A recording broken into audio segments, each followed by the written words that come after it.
Welcome to Captain Jack's at Home again. I'm Dave Caffarella, the head chef. This week we're going to do Italian. As usual, our bag's the same as yours.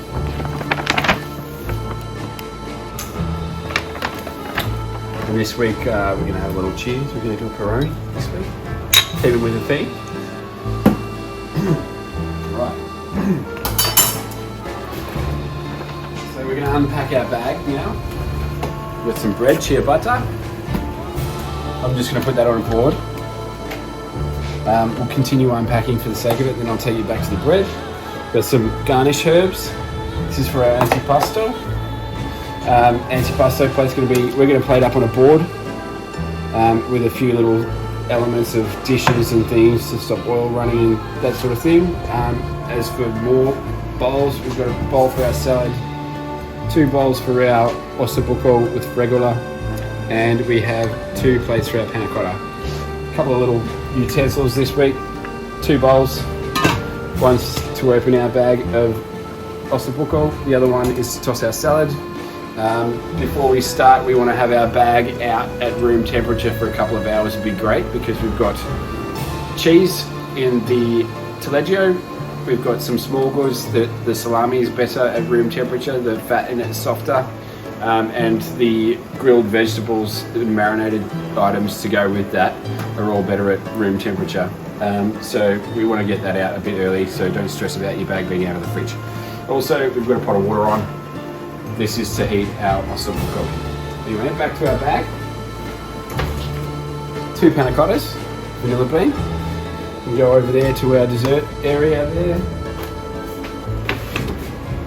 Some pine nuts. This is garnish for our salad. Some oven-dried tomatoes. Some parmesan. This is for with our ossobuco. Taleggio, Italian cave-aged, wash-dried cheese. Some olives that we've marinated here. Eggplant prepared by us. All of those are around the board there because that's where we're going to plate them. Here we have a vanilla balsamic syrup. This goes with our panna cotta. And some freeze-dried raspberries for garnish. Panna cotta. Salad dressing. This is with roasted garlic and thyme from the garden here at Jack's. Some pesto. We're going to use this for 2 items. We're going to put some of it out with our antipasti, and we're going to also garnish our ossobuco with that. I'm going to put that over here, the antipasto to start. Here we have our insalata, salad, radicchio, cucumber, garlic dressing, pine nuts. So we've seen our garlic dressing already. That's our bowl for that. And here's the homemade salami.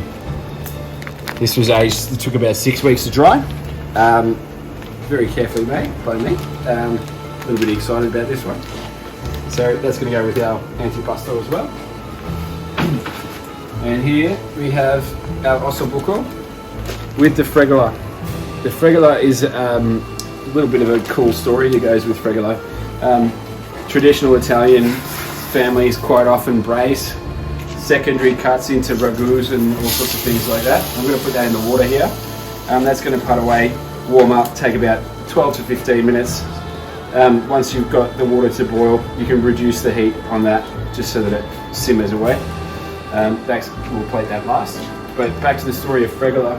If you had your little wood stove going at home in Italy, and you went to work, the whole family goes to school, to work, whatever it is that they're doing, you can come home and mix semolina and water and make fregola in 5 or so minutes. Very, very quick thing. Then you add it to your stew, and it's like little beads of pasta. So that's what fregola is. Very kind of easy, simple thing. Okay, so today I'm going to grill the bread. So you can heat the bread however you like. You could heat the whole half loaf in the oven and then slice it, or you could just cut it and toast it. I've got our open grill hot here today. Cheers. And I'm just going to toast the bread on here, give it some nice bar marks. So the first thing I'm going to do after dropping that ossobuco in the water is cut some nice slices of bread here. And the bread is sort of an accompaniment that goes across the whole meal. So, you know, you're going to eat some of it with your antipasti, and you may also have some with your ragu or your ossobuco. So I'm going to toast it all and plate it all up, and I'm going to put all of this on the table together. And it's a great way to sort of just mingle your eating, eat at your leisure, take your time with it. So that's that. I'm just going to toast it as we're going, and we'll just start plating the rest of the items while it's toasting.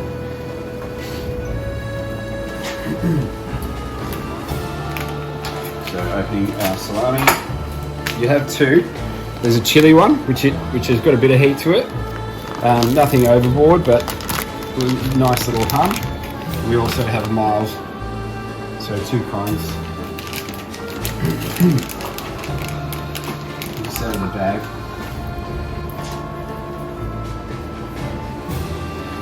So I'm just going to plate that in a nice little sort of stack there.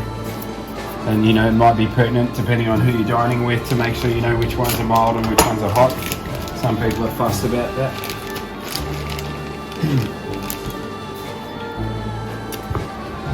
So I'm going to put them at either end so that they're separate. Again, all of these items at room temperature is best. And you sort of don't really need to be too precious about where you put them. But I like to see, when I plate these sorts of things up, I like to see a little bit of space in between all the items, so that you have some segregation that looks nice and neat, and if people don't like things, they can eat what they do and don't like. And dried tomatoes. If you've got a little bit of excess oil, you can clean it up a little bit, keep it tidy. That's why I put the paper down to begin. And you might have a large platter plate or whatever it is about it, you know, for what you want to do. The olives have quite a lot of oil in it. That's why I put a dish out. They've been marinated here. They've been marinated with some herbs, bay leaves, chili, garlic, and taleggio. This is our cabbage wash rind. Beautiful texture. We'll put that on a bit of paper so that you just turn it over, peel the paper off, nice and neat. And also, this is where we're going to put, we've got some sage flowers and oregano from the garden. Just pop those about the place. And the oregano is actually quite nice to eat, a little peppery, a little hot, and can be, you know, mixed with your bread. Okay, yeah. And don't forget, we're toasting our bread, so we're going to give that a quick flip. Keep the ball moving. Crust is the best bit too, yeah. Alright, and we're also going to add a little bit of pesto to our antipasti here.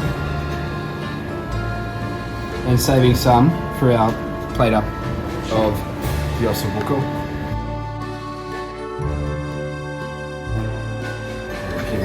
Bread toast very quickly. Again, you may have the loaf of bread in the oven and cut this when it comes out, or you may be working it through a toaster or over a barbecue or something like that. However you want to do your bread, I'm sure you can handle that. Okay, so now we're going to move on to salad. It's pretty easy. Into the bowl. Got a little bit of iceberg lettuce in there as well. Okay, that's all good. Mix the next couple of bits on there.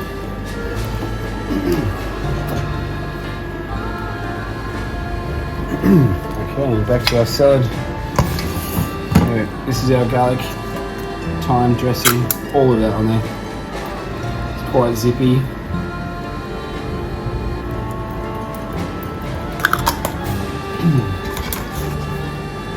Give that a good mix up.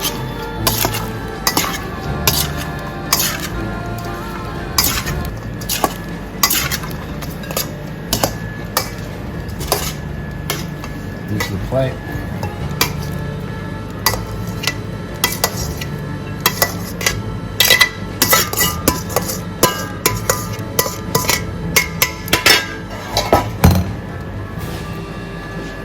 Bread.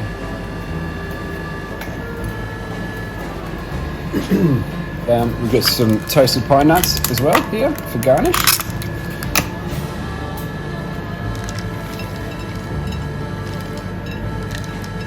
Put all of them in there. Just nice texture, toasty flavours. So we've probably been 9 minutes or so far. That ossobuco is going to be nearly ready. Getting soft. You could open this and heat it in a pot, but the ossobuco itself is nice and soft, so instead of it kind of braising down more, you don't lose any liquid this way, so I do recommend using heating it in the bag this way. So that's that. And now I'm going to cut this bread all on a nice angle and set it all up nice and high on our antipasto. Right?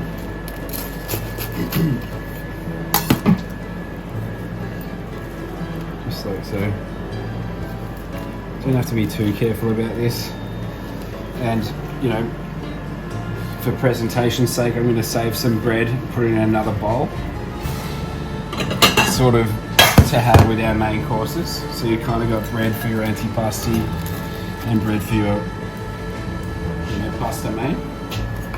And again, crust is the best bit. Now's the time to have a snack if you're still waiting on people. Don't share the crust.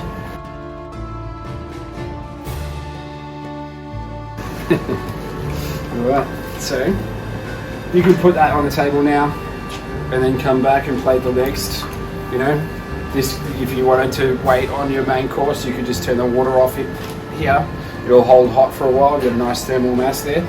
But I'm just going to go ahead and plate straight away. Again, I've got another bowl here, ready to open this bag into. And I've also got a serving spoon.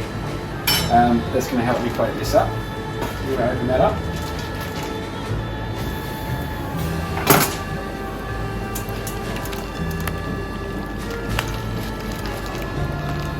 Right.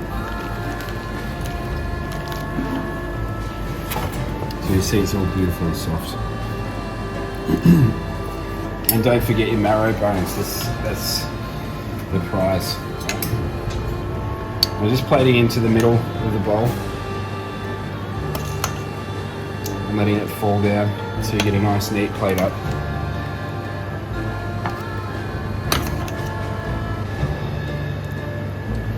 So one marrow bone each, right? So I'm gonna have to steal one of those, put it back in the other bowl. Marrow bone there, so there we go. An extra one in this plate up.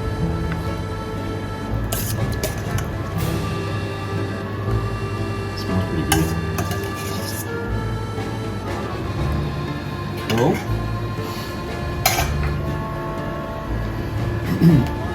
And we've got some Reggiano here as well. We're just going to go to town with that. You have pasta with your cheese, right?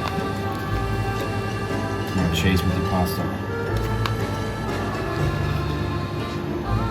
Now, this last bit of pesto. Colour flavour.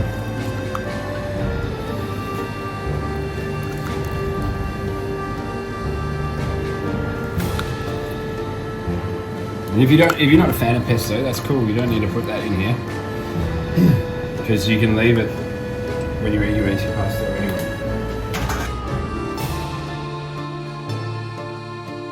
And now we're back and we're going to plate our dessert. So we've got vanilla bean panna cotta. We're just going to, again, like we've done a panna cotta before, I'm going to bring the plate to the mould and don't hesitate. And then we're going to just let that one out. Nice wobble, that's what we want. The panna cotta shouldn't be too firm. Okay, and again. Sometimes you need a little patience. There we go. All right, beautiful. Here we have this is a vanilla and balsamic sugar glaze. Depending on what temperature it is, this has been out of the fridge for quite some time. It's quite thick. If it's too firm and won't pour, you can go 10 seconds at a time in a microwave just to take the firmness off it. But you get a really nice taffy sort of sugar stretch from it if you have the temperature right. A little bit like honey.